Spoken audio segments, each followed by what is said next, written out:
하나님 살아계십니다. 살아계신 하나님 아버지께서 오늘도 저희들을 사랑하사 복을 주시려고 하나님께서 빚값 주고 사신 이 교회에 이 시간 하나님께서 친히 예배를 세우시고 우리 모든 심령들을 예배자로 택하여 예배 앞에 불러주심에 진심으로 감사를 드립니다. 하나님 아버지, 하나님께서 오늘도 은혜 가운데 불러주신 모든 예배자들, 이 시간 살아계신 하나님 아버지께 세세무궁토록 찬송과 존귀와 감사 영광을 돌려옵나이다. 하나님, 이 시간 저희들이 올린 이 높임들을 살아계신 하나님 아버지께서만이 홀로이 그리고 기뻐이 받아주시옵소서. 하나님, 오늘도 이 예배 앞에 부름받은 모든 예배자 심령들, 하나님 어느 누구도 하나님 성전의 뜰에 서서 예배를 보는 자, 예배를 바라보는 자 없게 하시고, 하나님 우리 모두 우리의 생명 되신 예수 그리스도의 보혈을 의지하고 아버지 그 보혈을 지나 지성소로 들어가 하나님을 경험하는 하나님 예배의 성공자들이 될 수 있도록 아버지 이 자리에 모인 모든 심령 가운데 이 시간 복을 내려주시옵소서. 그래서 하나님 오늘도 허락하신 예배를 통하여 하나님의 어떠심을 경험하는 예배의 성공자들이 되게 하여 주시옵소서. 고마우신 아버지 하나님, 하나님께서 오늘도 예배 가운데 귀한 김건능 목사님을 말씀의 대언자로 세워주심에 진심으로 감사를 드립니다. 하나님 오늘도 세우신 종을 통하여 말씀이 선포될 때 하나님 그 말씀이 능력과 생명과 진리의 말씀 될 수 있도록 인도하시고 주장하여 주시옵소서. 하나님 아버지, 저희 김건능 목사님 아직은 젊습니다.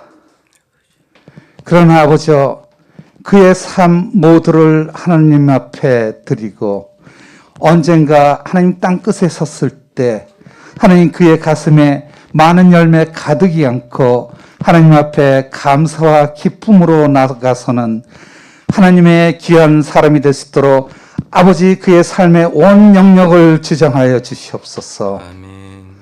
고마우신 아버지 하나님, 오늘 예배 가운데 많은 예배 수종자들이 있습니다. 하나님 그들의 수고를 기억하여 주시옵고 하나님 그들에게 복을 주사 하나님을 사랑하며 하나님의 섬기는 사람이 이 땅 가운데 어떻게 복을 받는지를 아버지 세상이 알게 하여 주시옵소서. 아버지 그들의 삶이 현장에서의 전도자들이 될 수 있도록 하나님 그들의 수고를 기억하시고 복을 내려 주시옵소서. 고마우신 아버지 하나님, 이제 세우신 종을 통하여 하나님의 말씀이 선포될 때 저희 모두는 하나님의 말씀 앞에 서 있습니다. 하나님 오늘도 선포되는 하나님의 생명의 말씀, 능력의 말씀, 진리의 말씀이 하나님 이 자리에 모인 어느 누구에게도 하나님에 관한 또 하나의 지식으로 머리에 쌓이는 그런 연약함에 들어가지 않게 하시고 하나님 오늘도 선포되는 생명의 말씀이 우리의 각자의 심장을 떨리게 하고 하나님 우리 각자의 가슴을 울리게 하여 주시옵소서. 그래서 하나님의 말씀으로 인하여 하나님 예배 가운데 우리 가운데 어찌할까 하며 통곡하는 그런 아버지 살아계신 주님의 은혜를 경험하는 귀한 예배가 되게 하여 주시옵소서. 그래서 하나님 오늘 이 예배가 끝나는 그 시간이 예배가 끝나는 시간이 아니라 우리의 삶의 예배가 시작되는 시간이 되게 하시고 이 한 주간도 이 땅을 살아가며 하나님 오늘 세우신 종을 통하여 주신 그 말씀을 붙잡고 하나님 삶 속에서 하나님 그 말씀대로 행함으로 승리하는 삶이 되게 하시고 하나님 우리가 다시 다음 주 이 주간 이곳에 모였을 때 하나님 우리가 서로를 바라보며 하나님께서 이 주간을 이렇게 인도하셨습니다라는 그런 간격의 고백 가운데 하나님 서로의 승리의 삶을 아버지 선포하는 귀한 삶이 될 수 있도록 하나님 이 주간을 주장하여 주시옵소서. 하나님 이 주간을 이 말씀으로 살게 하여 주시옵소서. 하나님 그렇게 행하여 주시옵소서. 하나님 그렇게 인도하여 주시옵소서. 그렇게 우리 가운데 행하실 그 주님을 찬양합니다. 그 주님을 송축하나이다. 감사하고 이 모든 기도를 예수님의 이름으로 하나님께 올렸습니다. 아멘. 말씀입니다. 아주 짧은 말씀. 자, 한 목소리로 읽도록 하겠습니다. 시작. 네가 백성 앞에 세울 법규는 이러하니라. 아멘. 예. 자, 오늘 제목은 하나님이 제정하신 법이라는 제목으로 이렇게 나누도록 하겠습니다. 우리 도유리가 말 잘하니까 요즘에는 제가 어디에 가서 이렇게 목사님들 만나고 이렇게 인사도 나누고 이렇게 할 때마다 자주 듣는 이야기가 있어요. 아유 젊으셨는데, 아우 젊으셨네. 네, 오늘도 또 우리 성교사님 또 기도에 또 젊었습니다 하니까 참 마음이 왜냐하면 아직도 우리는 북한식 생각이 좀 많이 있는가 봐요. 저희 아버지가 저보다도 나이가 젊었을 때 한 40대 초반, 42 이때인 것 같아요. 저는 그때 뭐 학생이었고 같이 기차를 타고 그 황해도에 이제 놀러 가는데 저희 아버지 앞에 앉으신 분이 갑자기 아바이 어디 가세요? 이렇게 물어보시는 거예요. 그래서 마음속으로 그때 제일 충격이었어요. 우리 아버지가 아바이라고? 응? 그런데 그때 보니까 머리도 히트하고 하니까 그 아바이가 당연한 거예요. 40대 북한에서 40대면 사실 다 아바이라고 부르잖아요. 그런데 지금 저는 이제는 그때 우리 아버지보다도 훨씬 나이가 좀 있는데 흰머리도 더 많이 있는데 그래도 가는 곳마다 젊다. 이게 나라의 기준이 참 그게 큰 것 같아요. 북한이라든가 이제 남한의 차이가. 오늘은 제가 법에 대해서 한번 이야기를 할까 합니다.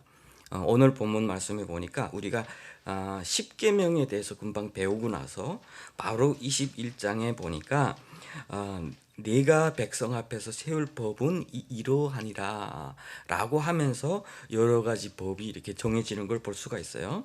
그런데 10계명은 뭡니까? 10계명은 하나님께서 직접 돌판에 새기신 말씀이에요. 그런데 오늘 본문에서는 네가라고 하는 것이 네가 주인인 것처럼 이야기를 주체가 네가 세울 법은 이렇다라고 하는 거죠. 결국은 이건 무슨 소리냐면 하나님의 말씀이라고 하는 십계명은 모든 법의 뿌리고 그 정신이고 그 핵심이라면 이제부터 세워지는 법은 역사와 사회의 발전 과정에 따라서 그 정신을 이어받아서 새겨져야 되는 법이다라고 하는 것을 이 짧은 말씀에 사실은 함축되어 있어요. 법은 역사마다 계속해서 바뀝니다. 그런데 우리가 법을 생각할 때 과연 법이란 무엇일까라고 생각을 할 때 여러 가지 우리 마음속에는 뭐 법 밖에서도 우리는 살아본 것 같아요. 뭐 중국 같은 곳에서 사실은 우리는 법이 오히려 더 두려웠던 적이 많았습니다. 정말 고통당하고 법적으로 사실은 보호받아야 될 우리가 그 사람들의 불합리한 그러한 여러 가지 그 잘못도 우리는 참아야 했던 경우가 꽤 많아요.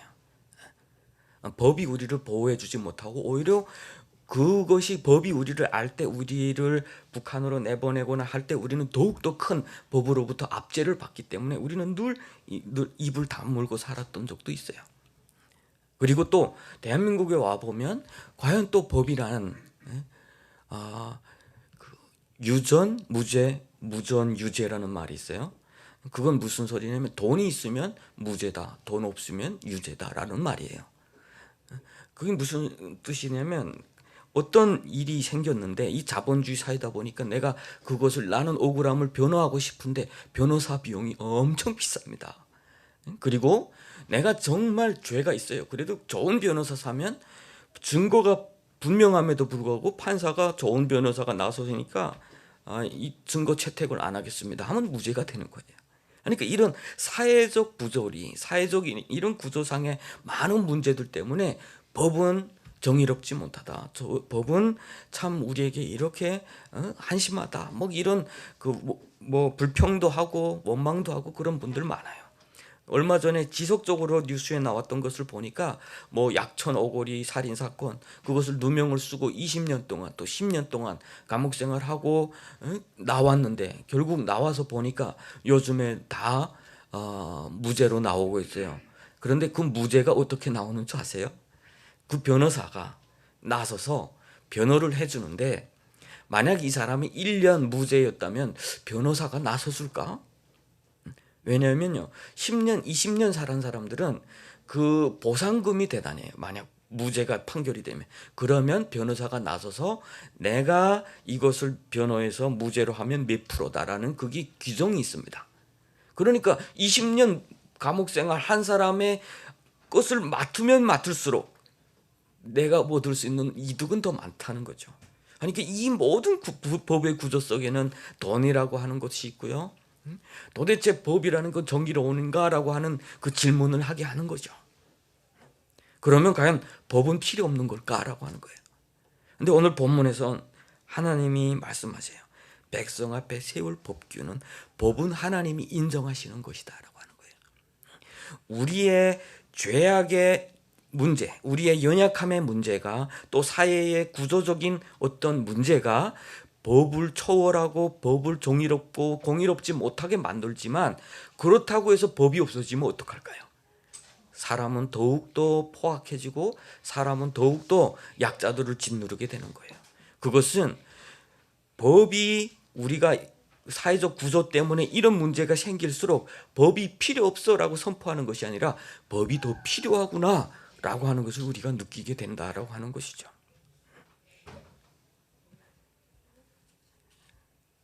오늘 우리는 여러 가지 이 말씀 가운데는 여러 가지 히브리인들 사이에 그 시민법이라고 해서 사람과 사람 간의 그런 관계는 어떻게 돼야 되는지, 사회법으로 해서 사회적 공익과 사회 안정과 여러 가지 공의를 위해서는 어떻게 해야 되는지 이런 법들이 23장까지 계속해서 이렇게 이루어지고 있어요.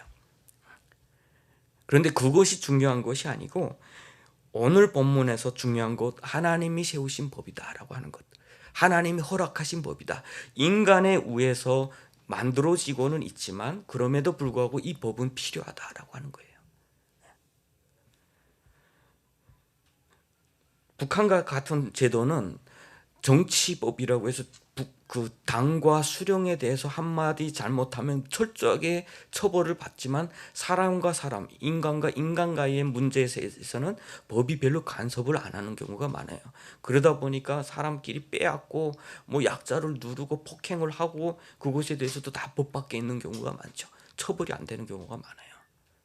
그런 시대에서 살다가 중국이라는 곳에서 법 밖에서 나는 늘 그 법이 오히려 두렵고 법으로부터 보호받을 줄 모르고 그렇게 살다 보니까 대한민국에 와서 살아가면서도 내가 응당히 누려야 될 법적 권리라던가 그런 것을 누리지 못하고 억울함을 당하면서 살아가는 사람들도 꽤나 많이 있어요.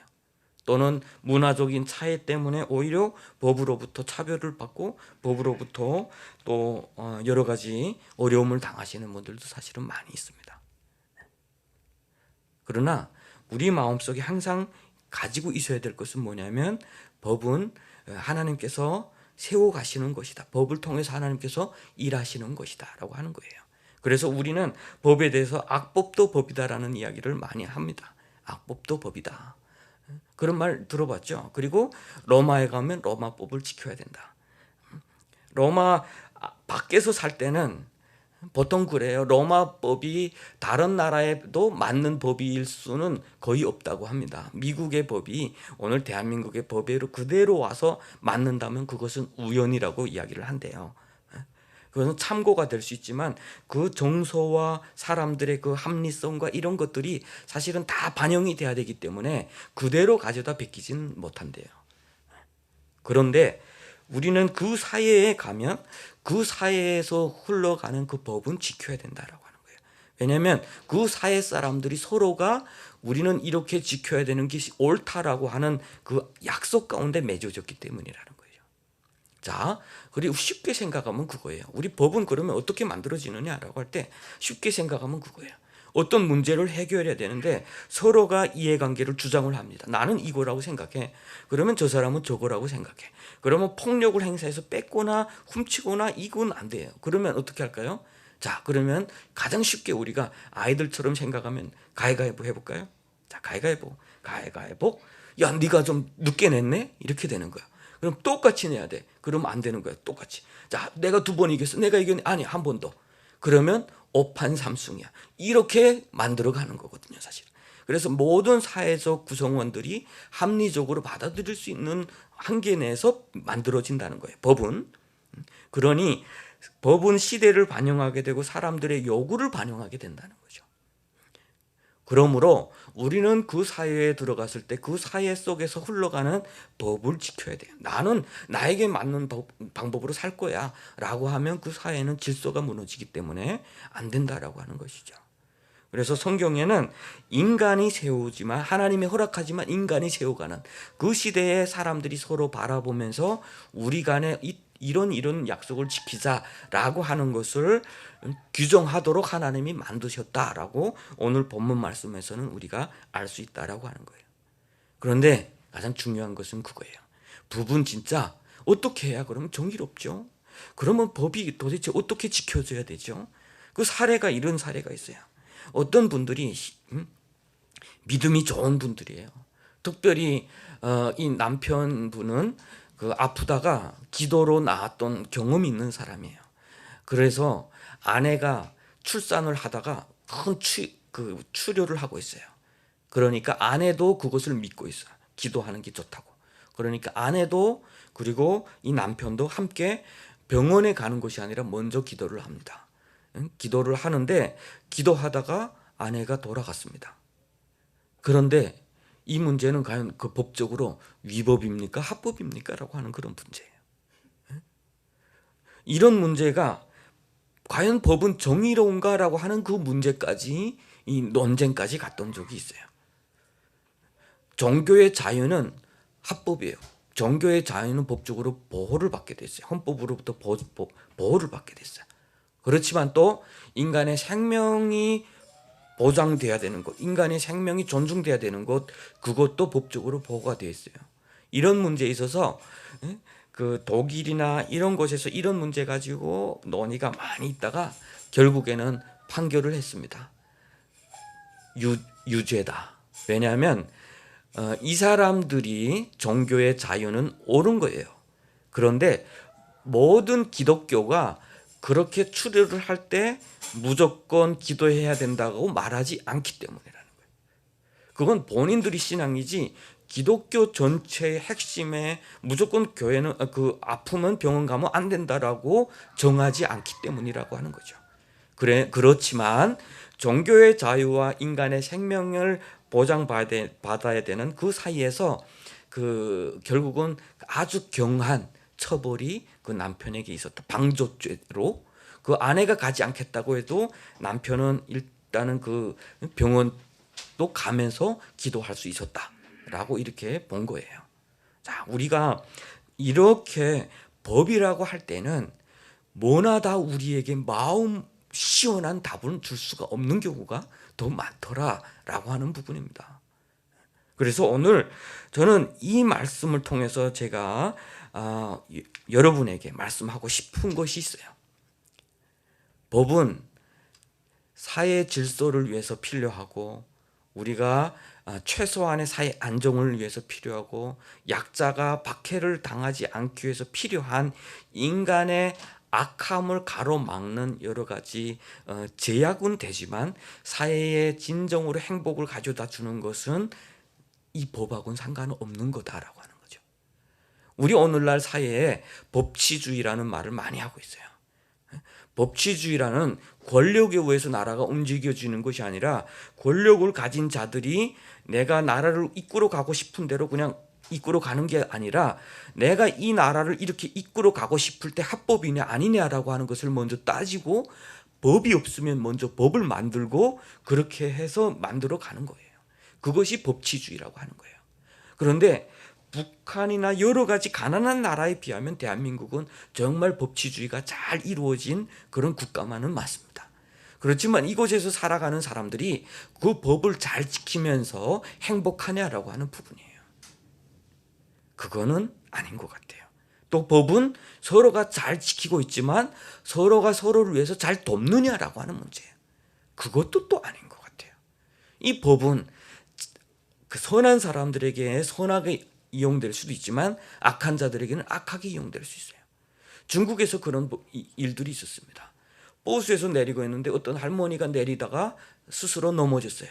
청년이 할머니가 다쳤기 때문에 뒤따라 내리다가 그 옆에 서서 그 할머니 병원에 실어 갈 때까지 같이 따라가 줬습니다. 좋은 마음으로. 그런데 할머니가 저 사람이 나를 밀어서 넘어졌다 이렇게 됐어요. 아무것도 CCTV도 증거할 수 없어요.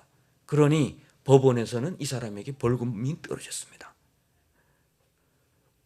법이라고 하는 것이 그 사람은 선한 마음을 가지고 했지만 오히려 그러한 법들이 선을 더욱 행하지 못하도록, 그래서 사람이 쓰러져 있을 때 함부로 가서 다치곤 하지 말아라라고 하는 말을 많이 해요. 자칫하면 어떻게 되죠? 험탱이 쓴다라고. 그리고 제가 미국에 갔을 때 우리 그 목사님도 계시고 하는데 그 자동차 사고가 나거나 뭐 어떤 문제가 생겼을 때 I am sorry라고 하는 말을 함부로 하지 말아라라는 말을 해요. 그게 오히려 법정에 갈 때는 네가 그때 승인하지 않았냐라고 하는 그것이 된다라고 하는 거죠. 그래서 I am sorry 대신 무슨 말을 excuse me 뭐 이런 말을 쓰라고 했던 거예요. 어쨌든 그 법이 세밀할수록 말도 하나 조심해야 되는, 법이 오히려 우리 그 사회의 질서는 지켜지도록 하지만 오히려 법이 우리를 더 마음을 강팍하게 할 수도 있다라고 하는 것이죠. 그런데 오늘 본문에서 말하는 그 법은 과연 그런 법과 같은 법일까? 어떤 면에서는 같은 법이 가능해요. 그렇지만 어떤 법에서는 이 모든 법의 뿌리에는 뭐가 있죠? 십계명이라는 것이 있어요. 그 십계명의 핵심은 뭐죠? 하나님을 사랑하는 것과 이웃을 내 몸과 같이 사랑하라는 그 사랑이 있어요. 결국은 뭐냐면 오늘 본문에서 이야기하는 그 모든 법 가운데는 사랑이 있어야 된다라고 하는 거예요. 사랑이. 그런데 이 법을 앞으로 만들어가는 내가라고 하는 그것이 모세 시대에는 모세가 되고 훗날에 뭐 그 시대가 바뀌면서 그것은 랍비들에 의해서 법이 계속해서 세워지고 바뀌어지는데, 예를 들어서 십계명의 제4계명 안식일을 거룩하게 지켜라라고 하는 말씀이 이 사람들 랍비에 의해서 세워갈 법은 어떻게 바뀌냐면 오리 이상 가면 안 된다. 그리고 일하면 안 된다. 그리고 예수님께서 병치료하는 것도 그 법에 어긋난다 해가지고 이 사람은 하나님 법을 어긴 사람, 이 우리 유대인들이 지키고 있는 그 법을 어기는 사람으로 매도해 버렸다라고 하는 거죠. 거기에 뭐가 빠졌죠? 사랑이 빠진 거예요. 그러니 예수님께서 오셔서 뭐라고 말씀하셨냐면 안식일이 사람을 위해서 있는 것이 아니라 사람이 안식일을 위해서 있는 것이 아니라 안식일이 사람을 위해서 있다. 결국은 뭐예요? 안식을 하도록 하신 것은 하나님의 사랑이었다라고 하는 거예요. 안식일이라고 하는 법을 지키는 것이 너희를 억누르기 위한 것이 아니고 결국에는 너희들을 사랑하고 너희들을 이 세상에 빠져서 힘들고 무거운 짐 진 자들, 그리고 노예들도 있잖아요. 노예들도 무조건 안식일을 지키라고 했잖아요.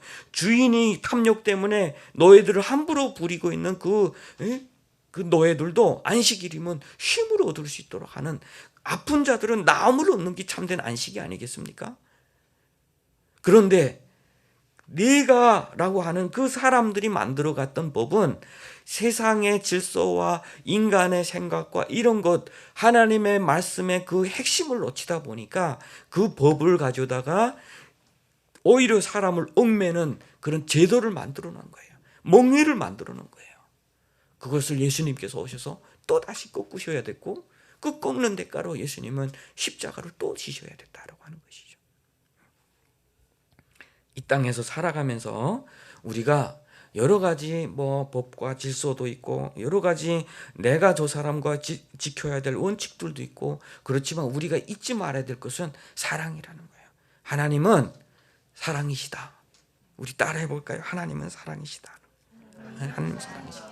하나님은 사랑은 허다한 죄를 덮고 허다한 허물을 덮고 하나님은 이 문제 이렇게 연약한 문제 사람이 이렇게 범한 사람이 사회로부터 격리되고 사회로부터 저주를 받고 그것을 원한 것이 아니라는 거예요.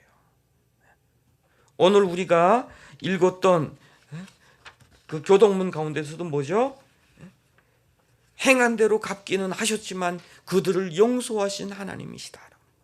용서하신 하나님이시다. 중국에는 법을 어겼을 때 하는 말이 흔히 이런 말이 있어요. 이년주차 챙구헌이라고 하는 말이에요. 한 번 생각을 잘못해가지고 천고에 한이 됐다라고 하는 거예요. 이 땅에서 살아가면서 만약에 법이 우리의 옳고 그름을 판단하는 기준이 되고 좋은 사람 나쁜 사람을 판단하는 기준으로 된다면 오히려 내가 조금 실수해서 법을 어긴 것 때문에 나는 평생 죄인으로 사회 밖으로 살 수밖에 없다라고 하는 거죠. 오늘날 치열한 경쟁 사회 속에서 사람들은 그 사람들의 그 약점을 계속해서 캐려고 해요. 요즘에 수많은 연예인들이 갑자기 학폭의 문제, 학교 때 얘들이 학교 폭력을 행했어요. 그것이 드러나면서 법적으로는 어긋나지 않지만 오늘 이 시대의 기준으로 볼 때 그것은 분명히 범죄이기 때문에 그 사람이 더 이상 언론에 나가지 못하고 자신의 그것을 누리지도 못하고 매장되는 경우가 꽤나 많아요. 이것이 과연 하나님 보시기에는 오히려 더 악한 겁니다. 악한 거예요. 분명히 죄는 책임을 져야 되고 문제는 그것에 대한 충분한 사과는 있어야 되고 보상은 있어야 된다고 생각해요. 그렇지만 그렇다고 해서 그 사람과 그의 가정이 옛날에 범했던 철없을 때 범했던 그 작은 잘못 때문에 오늘날 그의 가정과 그의 자녀들이 또다시 학대를 당하는 것은 하나님의 뜻이 아니라는 거예요. 사랑이 아니라는 거예요. 성경에서 말하는 그 법의 개념이 아니라는 거예요. 우리도 그들 속에 있으면 안 됩니다. 우리도 그들 속에서 끊임없이 과거에 실수했던 사람들을 향해서 돌을 던져서는 안 돼요.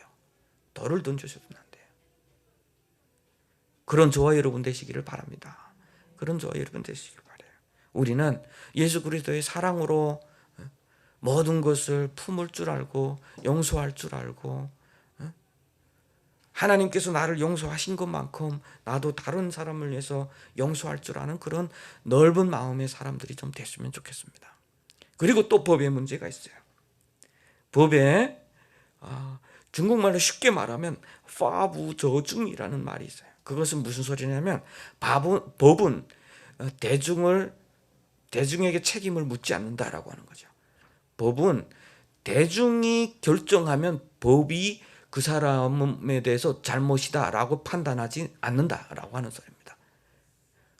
지금 오늘 이 시대에 동성애라든가 낙태죄라든가 너무나도 많은 사람들이 그것을 하고 있기 때문에 점점 이것을 합법화하자고 하는 사람들이 많다. 그리고 이미 간통죄라고 하는 것은 사라져 버렸어요. 그것은 뭐예요? 사람들이 너무나도 그것이 많기 때문에 이 사람 범죄다 저 사람 범죄다 하기 때문에 그렇게는 못해요, 법이. 그러니까 차라리 이런 법 조항 자체를 없애버리는 거예요. 결국은 뭡니까? 하나님의 기준에 봤을 때 이 법은 악할 수도 있다라고 하는 거예요. 법을 지킨다 해서 의로운 것이 아니다. 내가 법을 잘 지키는 거니까 법에 내 어긋나는 게 있어? 내가 낙태를 했어. 그런데 법에서는 날 합법이라고 해. 그러면 진짜 합법한 거냐? 그거는 진짜 떳떳한 거냐? 아니라고 하는 거예요. 하나님께서 그것은 살인하지 말라라고 하는 말씀 속에 생명에 대한 그 존중이 있어요. 생명에 대한 사랑이 있어요. 그런데 우리가 그 생명을 스스로 결정해서 끊어버린다라고 하는 것은 살인죄를 범하는 거나 같다라고 하는 것입니다. 이러한 부분은 우리가 하나님 앞에 용서를 받아야 돼요. 하나님 앞에 나가서 나는 죄인입니다라고 하는 부분을 고백을 분명히 해야 되는 거예요. 절대로 떳떳할 수가 없어요. 결국은 법이 뭐예요? 우리의 양심의 떳떳함과 떳떳지 못함을 결정해 주지 않는다라고 하는 부분이에요. 하나님 앞에서 우리는 그것을 우리에게 화인 맞지 않은 양심이 우리에게 있다면 우리는 그러한 생명에 대해서 또는 그러한 그 어긋남에 대해서 하나님 앞에 회개하고 하나님 앞에 무릎 꿇고 우리는 죄인입니다라는 그런 고백이 있어야 된다라고 하는 거예요. 그리고 그것이 합법화되는 이런 사회 속에서 나도 그들처럼이 아니라 나는 하나님의 말씀 속에서 살아가야 된다라고 하는 거예요. 그것을 가르쳐 어둠 속에 빛으로 살라고 하신 하나님의 말씀대로 사는 것이에요. 썩고 냄새나는 이 시대 가운데 소금으로 살라고 하는 그런 말씀인 것입니다. 이 시대는 그래요. 우리들과 함께 울 때 너희들은 왜 울지 않느냐? 우리들이 웃을 때 너희들은 왜 춤추지 않느냐라고 하는 거예요. 우리들이 춤추고 장구치고 할 때 너희들도 춤춰야지. 시대는 이 시대와 함께 가지 않는 자들을 비난하고 심판하고 판단하게 돼 있어요. 그렇지만 우리는 하나님의 말씀이 기준이 되고 하나님의 말씀 앞에서만 우리의 삶의 원칙들을 세워가야 된다라고 하는 거예요. 시대와 다른 것이 틀린 것이 아니에요. 모든 사람들과 다른 것이 틀린 것이 아닙니다. 예수님께서 그 당시에 가셨던 그 길은 십자가를 지고 가셨던 그 길은 오늘날 우리의 모든 죄악을 용서하시기 위해서 모든 죄악을 용서하시기 위해서 가셨던 외로운 길이었어요. 당시 유대인들이 볼 때는 저 사람은 죄인이었어요. 그들과 함께 가지 않고 있어요. 유대 지도자들과 함께 가지 않아요. 유대의 사람들이 생각하는 문화와 법의 기준대로 가지 않아요. 예수님이 가시는 길은 그들과 다르기 때문에 심판을 받고 손가락질 받고 십자가를 지고 십자가에서 죽으셔야 됐다는 거죠. 그렇지만 하나님이 보실 때는 그 길은 생명의 길이에요. 다른 사람을 살리는 길이었어요. 오늘 우리를 자유케 하는 길이었어요. 그러면서 우리에게도 말씀하십니다. 너희 십자가를 지고 나를 따르라. 이 시대는 법이라는 이름으로 악행이 이루어지는 시대예요. 법의 약점 때문에 서로가 서로를 경계하는 시대예요. 그러나 우리는 그리스도의 사랑 가운데서 그러한 경계를 넘어서 서로 사랑해야 되고 서로 품어야 되고 또 이 시대와 다른 그 길을 걸어야 되고 주님께서 세우신 외롭고 쓸쓸한 길에서라도 우리는 늘 주님에 따라서 살아야 된다라고 하는 거예요. 어제 제가 우리 목사님 중국에서 저에게 말씀을 주시고 복음으로 저를 낳아주신 목사님의 그 막내 딸이 결혼을 해서 잠깐 갔었는데 거기에 우리 탈북민 지금 전도사님들 젊은 전도사님들이 다 왔는데 다 3명씩 자녀들을 데리고 온 거예요. 여러분 시대와 역행하는 사람들이에요. 하나 낳기도 힘든 시대에 3명씩 낳고 그것을 데리고 다니는 모습을 보니까 그런 사람들이 영웅들이에요. 우리 교회도 많죠. 저부터 시작해서. 왜 한 명만 낳겠다고 하죠? 나의 삶도 중요하다. 아이를 위해서 나의 생명을, 나의 삶을 희생하기 싫다. 아이를 위해서 살아가는 것도 사실은 감격스러운 일이에요. 그건 희생이 아니에요. 그것 자체가 삶이에요. 아이를 키우지 않고 희생하지 않고 나만의 삶을 살아가는 그 삶이 과연 그건 또 어떤 삶일까? 인간의 쾌락과 책임지지 않는 그런 무책임과 여러 가지 그런 문제들이죠. 이런 사회, 법치주의라는 모든 것을 법적으로 다스린다라고 하는 법이 세련된 이런 사회 속에서 아이들은 학대당하고 있고 아이들은 무차별하게 죽어가고 있고 수많은 사람들이 스스로 목숨을 끊는 범죄를 범하고 있고 지금 이 시대 가운데 법이 길이 아니라 하나님의 말씀이 길인 사회다라고 하는 거예요. 제도가 길이 아니라 하나님의 말씀대로 살아가고자 일어서는 사람들이 대안이 되어야 되는 시대예요. 오늘날 우리를 이 시대 가운데 하나님을 믿는 자녀로 불러주신 하나님의 뜻이 무엇인지 우리 다 잘 아는 저와 여러분 되시면 좋겠습니다. 열심히 살아야 돼요. 법을 지켜야 돼요. 그렇지만 우리는 그 법을 초월할 수도 있어야 돼요. 그리고 법이 판단하고 옳고 그름을 판단하는 것을 넘어서 우리는 사랑을 해야 됩니다. 용서를 해야 됩니다. 함께 살아가야 됩니다. 그럴 때 이 나라는 아름다운 나라가 될 거예요. 꿈꿀 수 있는 나라가 될 거예요. 법은 아름다운 꿈을 꾸라고 말해주지 않아요. 그렇지만 성경은 우리에게 이야기를 해주고 있어요. 비전을 말해주고 있어요.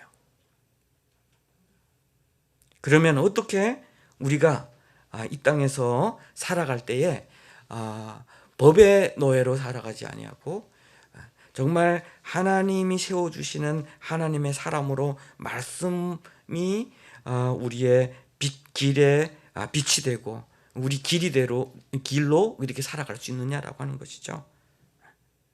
그것은 바로 우리가 하나님을 예배하는 삶을 사는 거예요. 예배자로 사는 거예요. 법이 우리에게 우상이 될 수는 없죠. 그리고 법이 우리의 양심에 어떤 그 떳떳함을 가져다 주지는 않죠. 우리는 오직 하나님의 말씀을 들으면서 그 말씀 속에서 자유함을 누려야 되는 거예요. 말씀에 따라서 살아가는 사람들이 되어야 되는 거예요.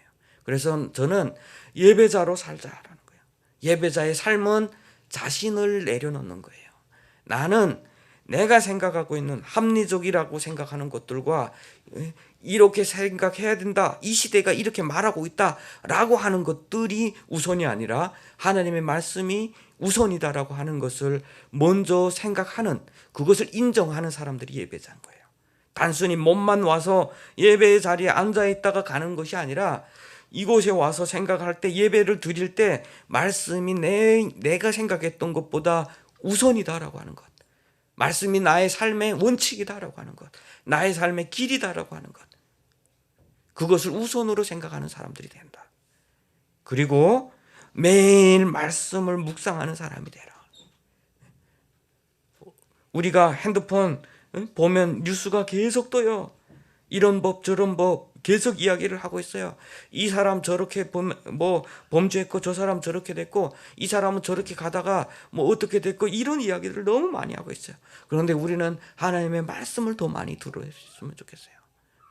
우리의 눈과 우리의 마음을 만족시켜주는 그런 뉴스나 그런 글들이 아니라 오히려 우리를 질책하는, 오히려 우리의 양심을 찌르는 그런 말씀들에 더욱더 묵상하면서 살아가야 된다고 하는 거예요. 그리고 기도하는 삶이에요. 기도는 우리가 나 스스로는 안 됩니다라고 하는 고백이에요. 그리고 진정으로 하나님의 말씀대로 살겠습니다라고 하는 무릎 꿇는 행위예요.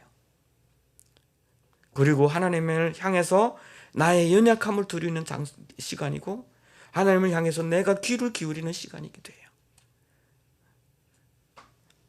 그래서 이렇게 예배자로 말씀 속에서 또 기도하는 사람으로서 또 한 주간 살아가는 저 여러분 되시기를 바랍니다.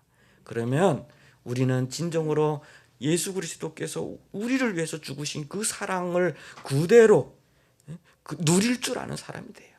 분명히 예수님은 십자가에서 죽으셨고 자유하라고 했는데 우리는 아직도 자유함을 누리지 못하는 사람들이 얼마나 많습니까? 모든 문제의 해결자는 주님이시다라고 하는데 아직도 문제 앞에서 무릎 꿇고 해결하지 못하는 그런 문제들 때문에 방황하는 사람들이 얼마나 많습니까?